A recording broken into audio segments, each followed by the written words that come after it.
Mi nombre es Óscar Saavedra Villarroel, nací en Chile. Eh, Siento que soy un habitante de la tierra, que cada vez que me encuentro con un lugar, descubro que hay lenguajes que entran sin duda en mis libros, en lo que siento, en lo que pienso, y de ahí a lo profesor que soy, es decir, transmitir estas experiencias que se van viviendo. Realizo videopoemas, me siento un videopoemista, eh, sabiendo que hay una tradición inmensa visual que está totalmente involucrado con lo que siento y lo que se vive en estos tiempos. He escrito Tecnopacha, un libro que se ha publicado en distintos lugares, se ha intentado traducir pero es casi imposible, ahí hay algunos acercamientos. Escribo bastante, publico poco, porque no creo en la industria del libro como tal, no creo que seamos Coca-Colas publicando y publicando y publicando Biblias, no lo siento así. Siento que el lenguaje se tiene que transmitir, entregar, porque el lenguaje o la palabra, sin duda, es, es un cambio social. Estoy en este instante publicando a niños y niñas pensando que han sido totalmente marginados, como también ha sido marginado el pensamiento muchas veces latinoamericano que tenemos. Vengo llegando de otros mundos, de otras esferas celestiales, terrenales, espirituales. Y cada una de esas esferas, o esos espacios, o esas sensibilidades, van construyendo ese camino que, como decía Jorge Tellier, cuando uno los pisa, estos desaparecen. Siento que estamos siempre caminando por esa vía. De puro pan londinense, me puse a escuchar Pinochet Boys en un bar del barrio Madison López. Estaba bien en cannabis y lo único que hacía era bostezar. Entonces vi a unos chicos hip hopear un poema del Tecnopacha, trazos de la revolución consumista, puro adjetivo sustantivo que se cree. Los miré a los ojos y les dije, vamos a escribir sueños al mol. Caminamos de una convertidos en nubes, paraísos artificiales bien tecnológicos, soldados otakus.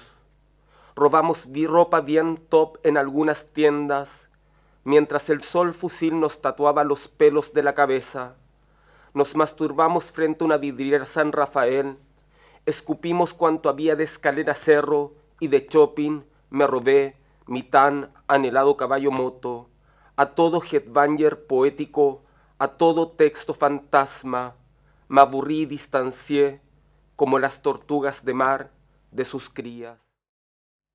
Eberto Padilla dice que la poesía joven se alcanza con los años.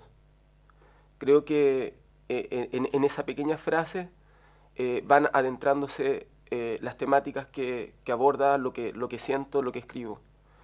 Sin duda, como bien dice una voz en off acá, es un lenguaje que se va armando a partir de muchas lenguas, digamos. Tecnopacha, que fue un libro que escribí hace 15 años y con el cual he transitado bastante, tiene una mezcla de sonidos, de imágenes, de videopoemas en sus palabras, de enfrentamiento también hacia un Estado que nos ha impuesto un pensamiento.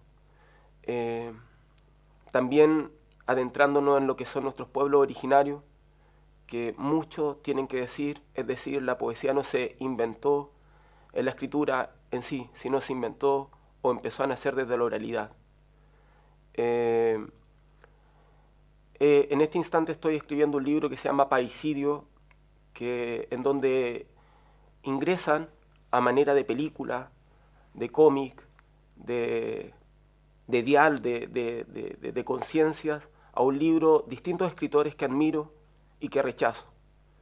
Y en ese libro se empiezan a dialogar llegan a Santiago Centro, viajan por Europa, viajan por distintos lugares subterráneos under, y, y un libro que me he demorado aproximadamente 8 años, porque, como bien decía la primera frase, no creo en el tiempo, no creo en esa palabra tiempo, no creo en la secuencia de los instantes.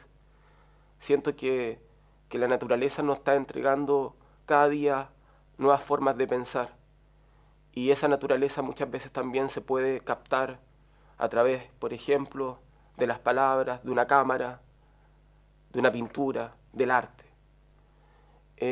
Mi poesía está totalmente involucrada con el acto social y político.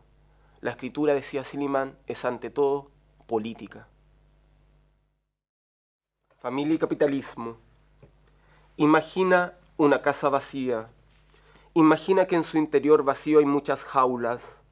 Imagina que cada jaula está en el rugido de un tigre. Imagina a ese tigre bailando en la televisión. Imagina que la televisión entonces es una jaula. Imagina a la jaula convirtiéndose en tu lengua. Imagina tu lenguaje dentro de la jaula. Imagina al tigre tu lenguaje la jaula. Imagina que una familia compra el vacío de esa casa. Imagina la familia es un padre, una madre, 2 niños y una abuela. Imagina que la abuela se hace la cirugía plástica en la lengua. Imagina que su lenguaje es de plástico. Imagina a la madre seguir los pasos de la abuela. Imagina al padre endeudarse para costear esos pasos. Imagina al tigre devorar la billetera del padre. Imagina al padre entrando a un reality. Imagina ahora al tigre y al padre almorzando por la televisión. Imagina a los niños día y noche viendo el programa por la televisión. Imagina que las jaulas son los asientos del padre y del tigre. Imagina una familia devorada por el tigre. Imagina al tigre dentro de un cuento infantil. Pienso que los festivales de poesía son un espacio de educación rural o urbana. Lo ligo a eso porque siento que las personas, cuando están en un espacio así, de alguna u otra manera, encuentran no sé, de repente van caminando, se les mete una palabra y la palabra a lo mejor algo indaga en sus mentes, en sus cuerpos, en sus sensibilidades. Me ha tocado estar en algunos festivales, y uno de los más grandes que siento es el Festival de Medellín, que es un festival en donde se ha trabajado durante más de 20 y tantos años, tanto interviniendo la educación como la sociedad en sí, en tiempos de violencia. Por eso admiro ese festival, porque de alguna otra manera, me acuerdo cuando me invitaron y estuve ahí y hablaba con alguien un poeta que me decía, yo estuve acá cuando acá de repente explotaba una bomba.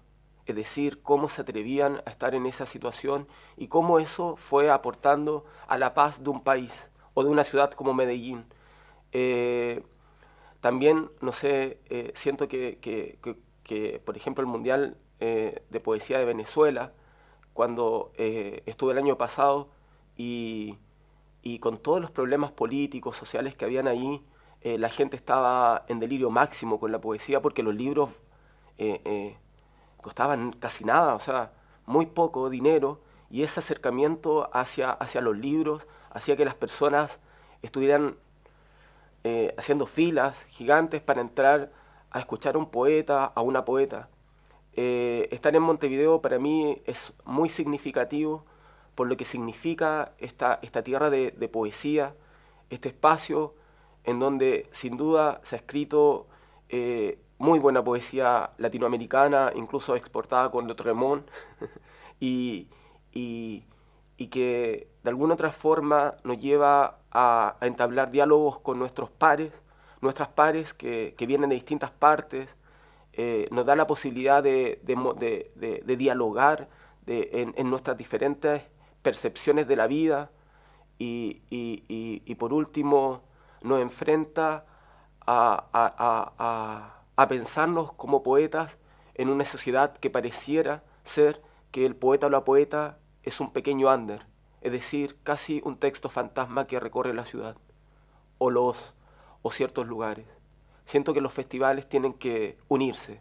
En este instante estoy organizando con años de anticipación FIP Chile, uniendo los festivales más antiguos de mi país, de distintas regiones, tratando de aportar a la descentralización, tratando de aportar a la visibilidad de algo que ha opacado quizás ese cierto espacio que tienen, el flash canon. El flash canon creo que no va, creo que hay que unir. Y los festivales latinoamericanos, así como el Mundial Poético de Montevideo, tiene que unirse también a otros festivales y ojalá podamos hacer algo al unísono, porque eso nos llevaría quizás a abordar a más personas, a más sensibilidades, a más lugares que nos sean posibles, para así sentir a la palabra como un eje fundamental de nuestra sociedad. Los tipejos tan matones me agarraron como bandera, parecían polis objetivistas, pacos beat bañados con ácido lírico y retórica. Camina despacio, me gritó la patrulla de polis beat allá por la calle Tanizaki. Anda muy despacio, la ciudad te desconoce incluso con vestimenta Europa de barrio cuico. No mires hacia atrás, me gritaron Inti. No nos mires o te rompemos el pescuezo moreno pálido a indiao sextomundista. Avanza en silencio como ártico. No pienses nada, cerebro occidente. No digas nada, pequeño bastardo Bartleby. No veas la arquitectura de mapa quebrado, que nos ponemos rojos y desbosmos hasta los partos de estatera heavy. No mires, cállate que está la comida cerdo. Aquí está la mierda, ¿entiendes? O te hacemos un saló de Pasolini, la cena de los cantos de Pound, o te mandamos a freír papas a las piezas de tortura neoliberal. Vamos, fuma, fuma hondo, esnífate los Andes, jálate la línea del Ecuador y echa esas nubes de tu boca lentamente. Aspira, toma, aspira. Aquí hay una cosa que te hará cambiar la existencia. Y esas ideas tan Disney Quijote que tienes, me gritaban mis pares enloquecidos. No te pongas tieso, abre los ojos. Quédate quieto como canción nacional y mira esta tierra anoréxica y a sus pachas como prendedores faranduleros de blazer francés importado de bajo costo en la solapa del libro invisible que escribes.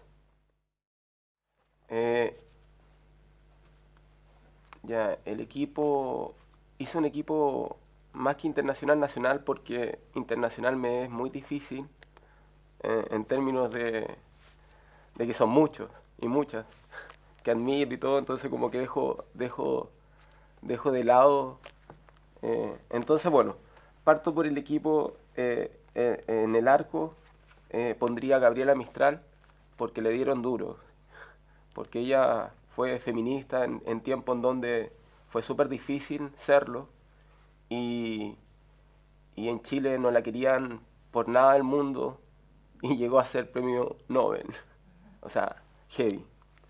Después a Elvira Hernández porque como defensa, porque es como tiene la tranquilidad y la pasividad de poder entablar el lenguaje desde el pensamiento y la sensibilidad. A Malú Urriola porque escribió Hija de Perra y esa hija de perra también construyó caminos y personajes que fueron aportando tanto desde la palabra a la performance.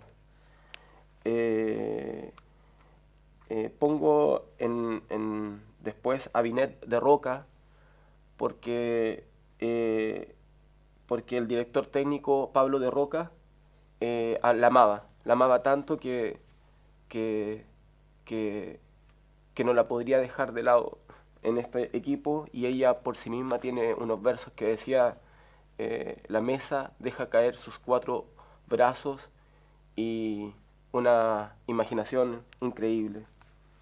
También dejo en medio campo a Estela Díaz Barín porque era una poeta punk, una poeta brígida, dura, que si le hubiesen quitado la pelota lo hubiese asesinado.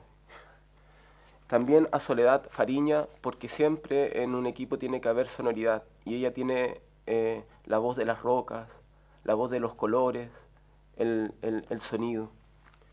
Dejo a mi amiga Marcela Saldaño porque con un ojo llamado cacería empezó a cazar distintas formas de expresión, partiendo por la expresión de la negritud de MSC.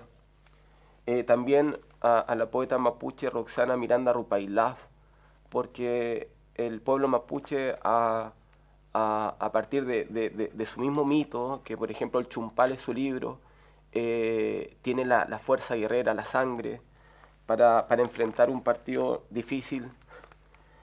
En delantera dejo a Anaís Ruiz Armijo, que es una niña poeta de 10 años, que tiene una poesía increíble, increíble, y sin duda metería muchos goles a la poesía joven. Y también a un hombre que escribió sobre distintas, con un lenguaje sonoro, un lenguaje que surrealista, qué sé yo, como Gonzalo Rojas. Eso sería mi equipo.